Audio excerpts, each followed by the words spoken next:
You, you spoke in the answer so far. You've spoken a lot about the police department and budgeting and a lot of the issues. You obviously had to work with the police, somewhat with the school committee when it came to School resource resource officers. officers, yeah. You will have a lot more. I don't know if the word's influence or a lot more direct contact or a lot more needed communication with the police department and those officials. I just want to give you the chance in terms of.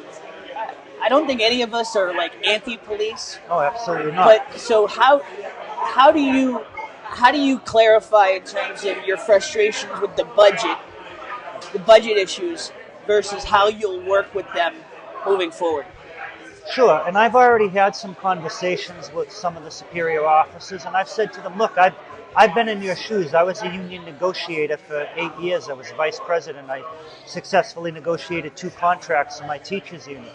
I understand their role, and I don't blame them for getting the best possible benefits and the best possible contract they can get. But we have an obligation on our side, and certainly on the city side, and if I'm elected to the city council, to advocate for the taxpayers, and that's our role. And so my feeling is that that we can separate that out. I mean, business is business, but my father was a police officer. I'm very pro-police. I came from a very pro-police family, and I will always support the police in their initiatives where I feel they're benefiting the city. So I have an open door policy, but what I'm not going to support is greed with contracts and fiscal irresponsibility. And that doesn't just go for the police, that goes for any bargaining unit. I have the same standard across the board. That goes for administrators in the school system. That goes for the fire department, public works department, all the other city departments and officials. So my standard's the same across the board. What do you feel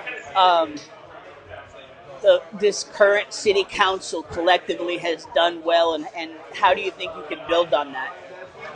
Well, I think this current city council has done a very good job with projects like the Methuen Today project, building community involvement and community awareness as to things that are going on.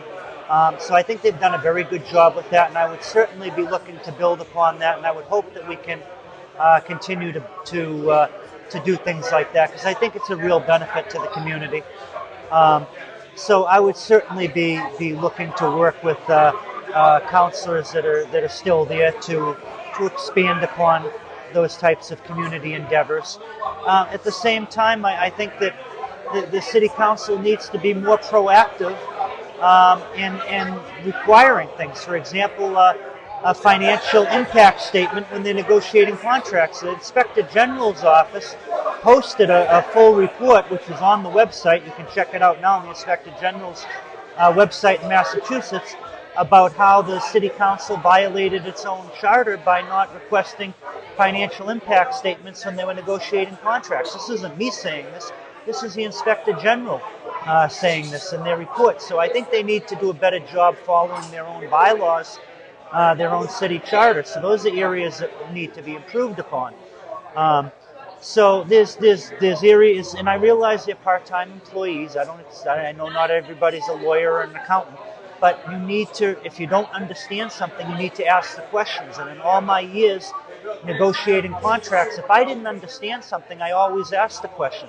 And even if you look back at school committee meetings when we were approving contracts, I always asked point blank the financial impact, so that we got it on the record from our officials, our administrators, what the financial impact of each contract that we approved was. So this needs to be done.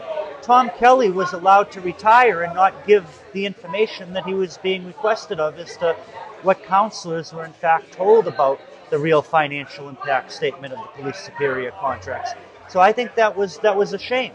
On the school side, when we found out the things we did about Judy Scannell, we held a meeting as soon as we could under the open meeting law, which requires 72 hours notice, and we held a meeting and we immediately accepted her resignation.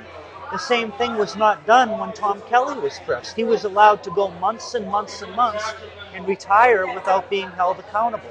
And I don't think that's right. I think there needs to be that element of accountability.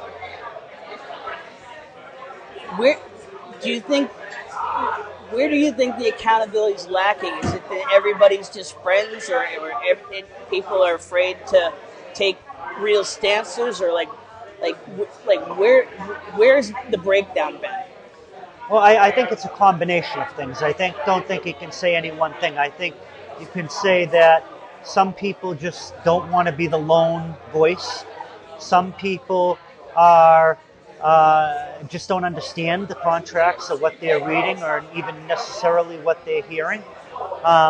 So I think it's a number of different factors. It's not any one factor. So I think that the lack of education from some people that just don't have the background and experience to fully understand what it is that they're hearing and what is going on, what it is they're reading with the contracts. I mean, I have 3 master's degrees, and the ability to understand and read the contracts that I'm negotiating. And like I said before, I have negotiated on both sides, both as a union officer and as a elected official in both the city of Methuen and in the town of Drake.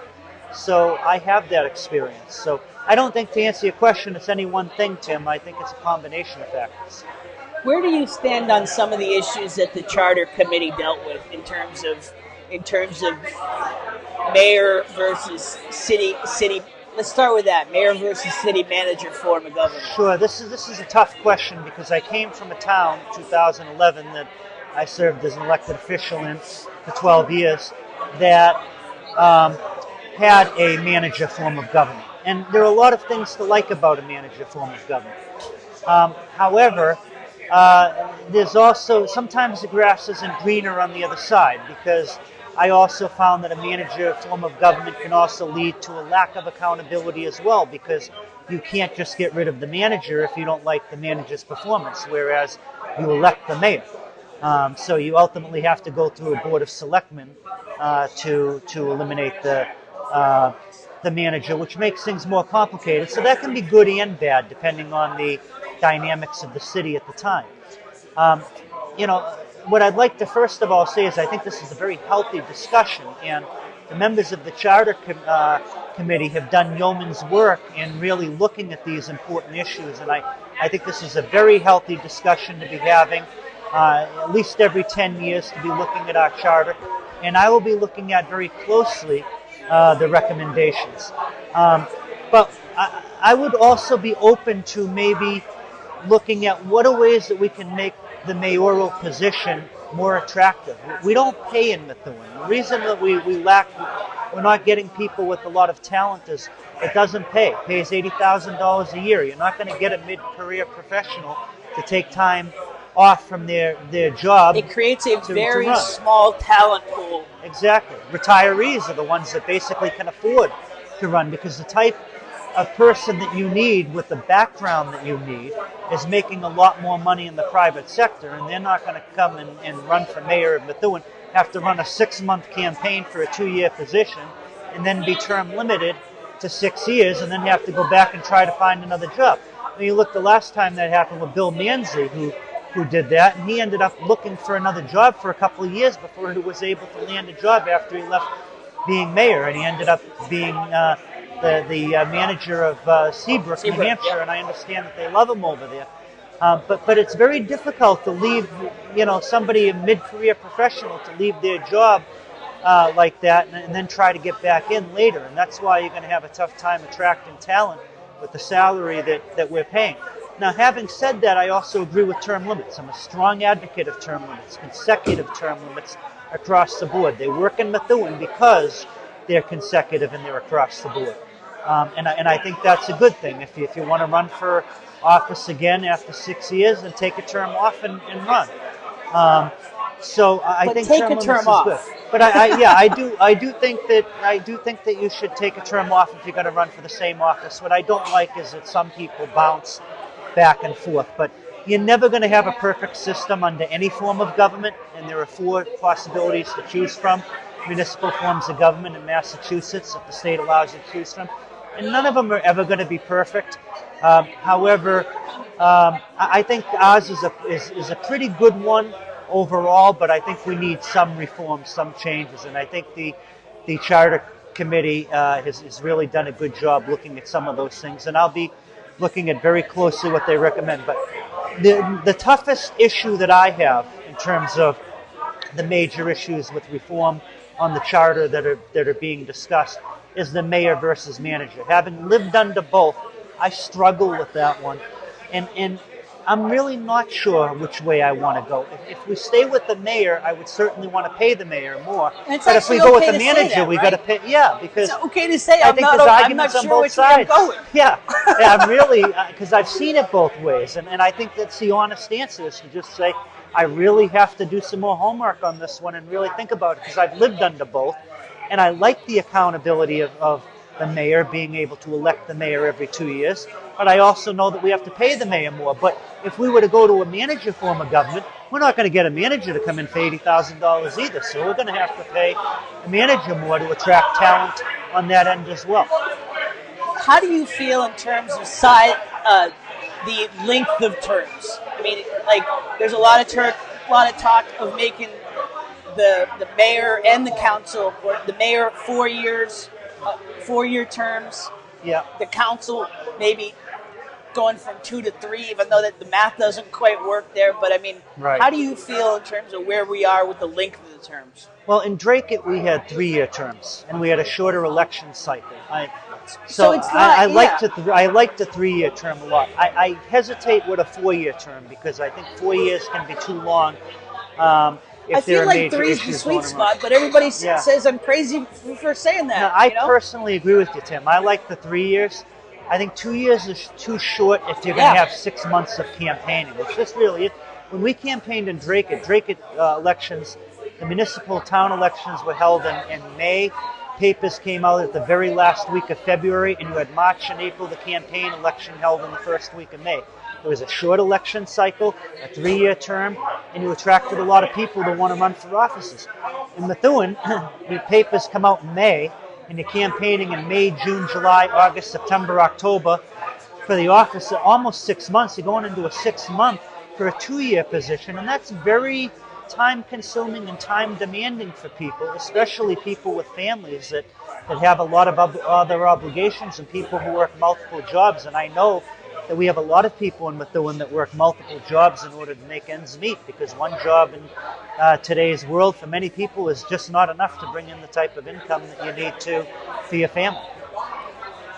So we're here at Bada Bing on Hampshire Street, which on what I thought was going to be a quiet Tuesday night, so I do apologize for that. Now, I guess they have the $6 pizzas on Tuesday nights. The pizza special, and then the boosters are doing their board here tonight, which I did not know about. So it's good that it's busy, but it leads me into the next topic in terms of where we are with the downtown and some of the discussions that have happened so far around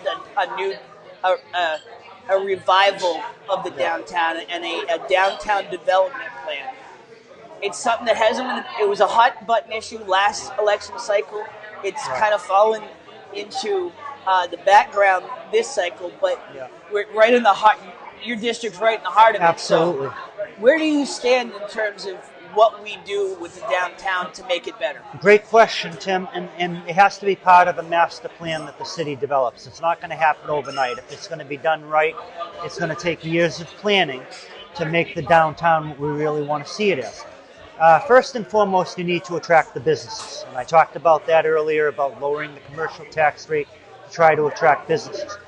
Then you need to add parking, because parking is a big problem in downtown on certain nights. We have a lack of parking, and we need to look at ways to expand parking. In order to do that though, we need money, we need revenue. We need to have, that's where it would have been nice to have businesses come in, like some of the ones we rejected, like the medicinal marijuana growers, that we would have already been generating some of that revenue now to do some of these things that we're talking about. But we need to be able to add to our reserve account first, so that we can plan for things like maybe a long-term parking garage for downtown, which we need to add parking. We might have to look at, I hate to say it, but if we're to do it right in the long term, we might have to look at eminent domain options to expand parking downtown and buying people out.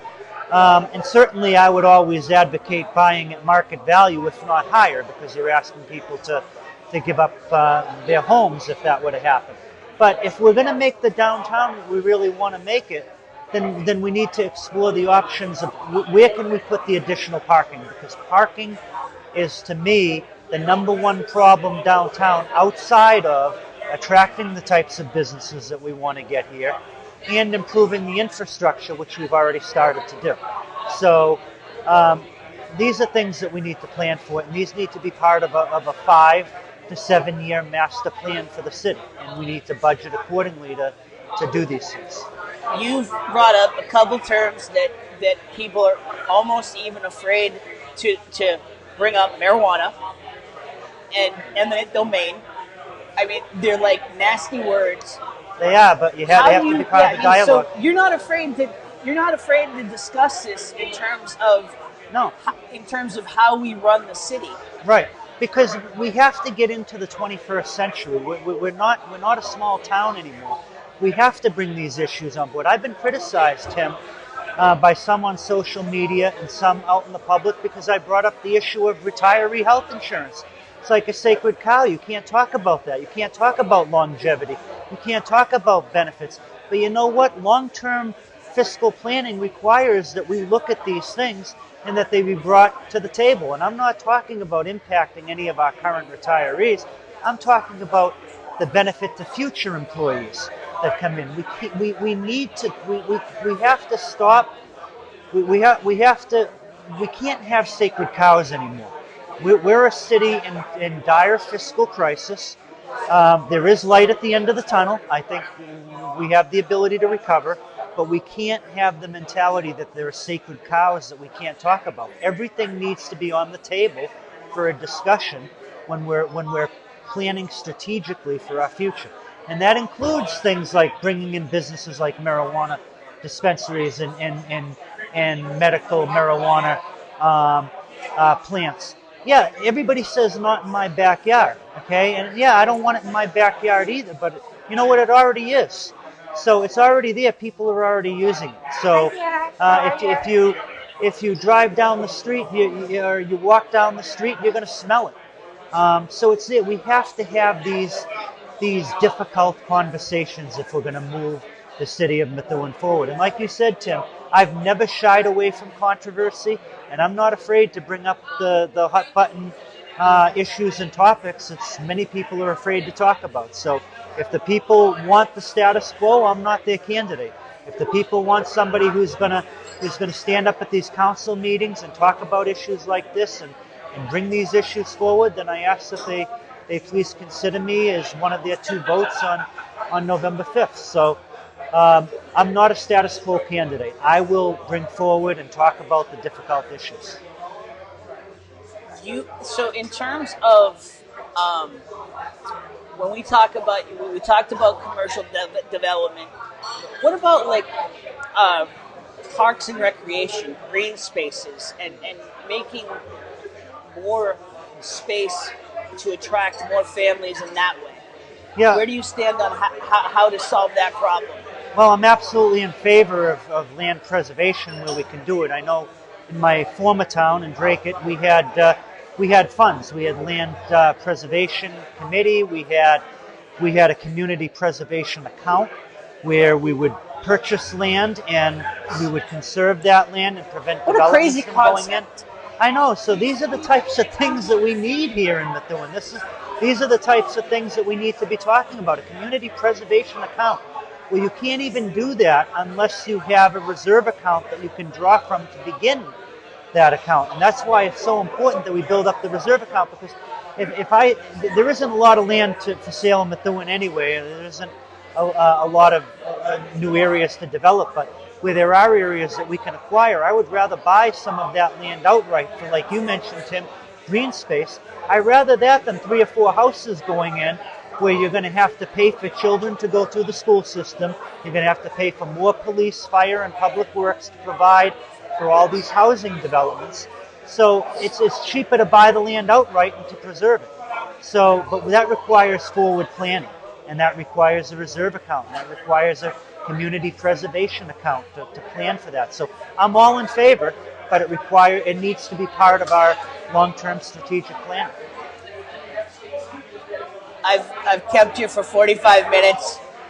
What issues have we not hit on that you want to make sure that you let voters know your position on? Sure, I think we've hit all the issues, Tim. My major issues that people are telling me out there as I go door to door, and I've gone door to door throughout the Central District, is they want their tax rates kept in check.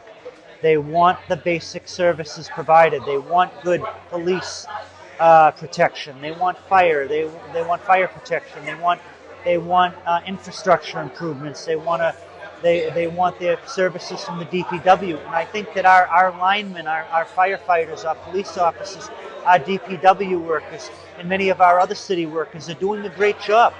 And we want them to continue to be able to provide those services. At the same time, we need to be fiscally responsible. We don't have to support outrageous contracts. So we need to renegotiate the contracts to bring the contracts into check. We need to plan for our future and have a strategic plan to do the types of things that we've been talking about in this interview, Tim, like community preservation and improving downtown in the Central District, renovating the downtown. That requires long-term strategic planning, and that requires funding. And the way that we need to do that is we need to attract businesses to increase our commercial tax rate. And the way that we're going to bring in businesses is we need to lower our commercial tax rate to attract the types of businesses that will generate the revenues for the city that we're looking to generate.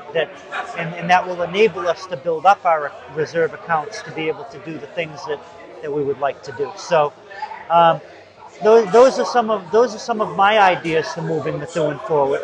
And I think we can do them all with the right type of leadership, the right type of fiscal planning. Not everything's going to happen overnight. It's not all going to happen in the next 6 months. It's not all going to happen in the next year. It's not even going to happen in the next 2 years. But we need to have a 5 to 7 year plan for moving this city forward, which is comprehensive and strategic, and most importantly, fiscally responsible, that achieves the goals that we all agree are important in the city. You have, I didn't want to let you go without this, because you have faced some of the more vicious attacks. You've had a lot of critics. You face some very specific attacks in this campaign. How do you stay on the high road and still, even in the midst of, how do we do that as elected officials? Well, that's a great question, Tim. And in my case, I have a lot of years of experience in politics, and I have a very thick skin.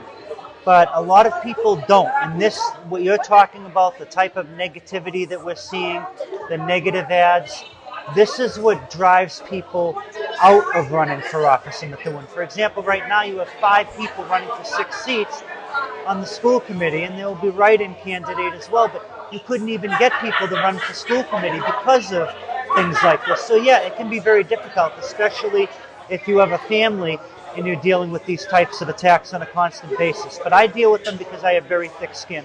And I know why I'm under attack. I'm under attack by establishment forces that are connected to the police superiors that are running countless negative ads against me because they believe that Methuen police superiors and the Methuen police chief should be the highest paid in the nation. And that's their agenda. That's what they believe in. It's the friends of the police superiors and the friends of the police chief that are running these ads. Look, I'll take these hits. I believe in the issues that I'm running on. Clearly you can tell that, Tim, that I believe in these issues. I'm not saying what I'm saying to be popular or unpopular. I say what I believe, whether it's popular or unpopular. And I can take the hits. But the reason they're attacking me is because I've stood up to outrageous contracts, and I've challenged them, and I've challenged their poor fiscal planning in the police department, their buying of luxury Chevy Tahoes, and so the friends of those police superiors and the friends of the police chief want to continue to run those negative ads against me. That's fine. I'll take the hits. I have very thick skin. I'm going to continue to say and continue to advocate in favor of the things that I believe in, which is fiscal responsibility and discipline and fair and equitable contracts for the taxpayers in Methuen. Where are you on the ballot? I am number 3, I believe, on the ballot. I have to double check, actually. I almost forget where I am on the I believe I'm number 3. I've never been one to believe that ballot position matters. So in having run for office in both communities, I've been in all positions of the ballot. So I never worry about what position I am on the ballot. Any last elevator pitch you want to make in closing? Sure. I first of all want to thank you again, Tim, for the opportunity to have this interview. I want to thank your viewers for listening to what I have to say, and thank them for taking an interest in this campaign. I have always been honest. I have always said what I believe, whether it's popular or unpopular. And again, my name is DJ Deeb. I am the only candidate running for the Central District City Council in Methuen that does not have a conflict of interest or an appearance of a conflict of interest. I will fight for you, the taxpayer of Methuen. I will fight for fair and equitable contracts and vote to end these outrageous contracts. I will fight for fiscal responsibility and discipline. I will work to ensure that the commercial and residential tax rate are lowered in order to attract new businesses and to retain our residents who are struggling in Methuen. These are the issues that I'm going to fight for. I'm also going to fight to work to improve the infrastructure and work to build a long-term strategic plan that addresses Methuen's long-term interests, like revitalizing downtown and improving our infrastructure in the long term. All of these things require funding, which we need to build our reserve accounts over the next 5 to 7 years to be able to do the types of things that we've talked about in this interview today. So please consider voting for DJ Deeb as one, and please consider giving me one of your 2 votes on Tuesday, November 5th in the general election. And again, thank you all for listening, and I appreciate the opportunity to come out this evening. You have literally proven tonight that you can handle the noise and talk over the noise. So I appreciate I'm a classroom teacher, Tim, so sometimes the classroom next door to me can be very noisy and I'm giving a lecture, and I just learn to tune it out when I have to. Thank you very much for your time. Thank you, Tim.